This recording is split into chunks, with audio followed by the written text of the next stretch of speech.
Hi guys, সবাই কেমন আছো? আশা করি খুব ভালো আছো। তো আমি সকালে অনেকগুলো কাপড় ধুয়ে দিয়েছিলাম, চলে যাচ্ছি এখন কাপড় আনতে। আসলে সকালে বৃষ্টি বৃষ্টি ভাব ছিল, কিন্তু কাপড়গুলো বাইরে দেওয়া হয়নি, দুপুর টাইমে দিয়েছি, কিন্তু এত রোদ উঠছে সবগুলো কাপড় শুকাই গেছে। তো ভাবলাম বেশি রোদ্রে থাকলে আবার কাপড় নষ্ট হয়ে যায়, সেই জন্য কাপড়গুলো নিতে আসলাম।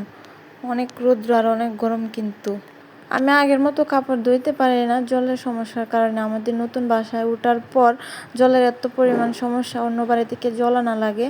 আমাদের একটা কল আছে, কিন্তু এটাতে জল উঠে না, অনেক কষ্ট লাগে জল তুলতে। সবাই আমার জন্য পে করো যেন আমি খুব তাড়াতাড়ি জল পেয়ে যাই। আসলে জলের এত পরিমাণ সমস্যা যে জলের কারণে কোনো কিছু করতেই পারি না।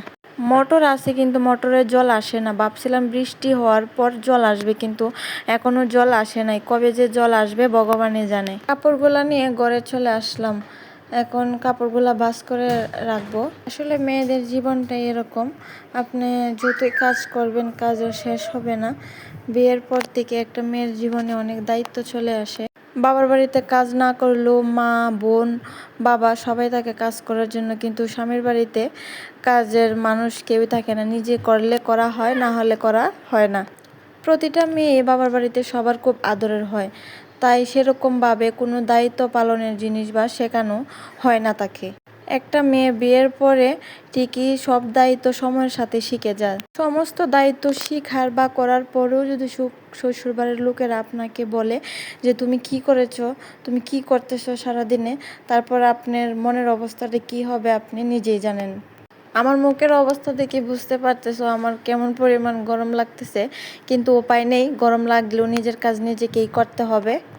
এই বাস্তবতা বা সময়ের সাথে খাপ খাইয়ে চলার নামই হচ্ছে নারী। সংসারের কাজ এমন ধরনের কাজ, আপনি যতই করবেন আর শেষ হবে না। এই যে কাপড় গোছানোর সাথে সাথে আবার বিছানা গোছানোর কাজ চলে আসলো সামনে, তো বিছানাটাও গুছিয়ে নিলাম। এখন ভাত খাবো, ভাত খেয়ে তারপরে যাব ঘুমোতে। আমাদের আজকে দুপুরের মেনু হচ্ছে গ্যাট, যেটাকে সবজি বলে আর কি, তারপর হচ্ছে ডাঁটার চচ্চড়ি, আর হচ্ছে ডাল।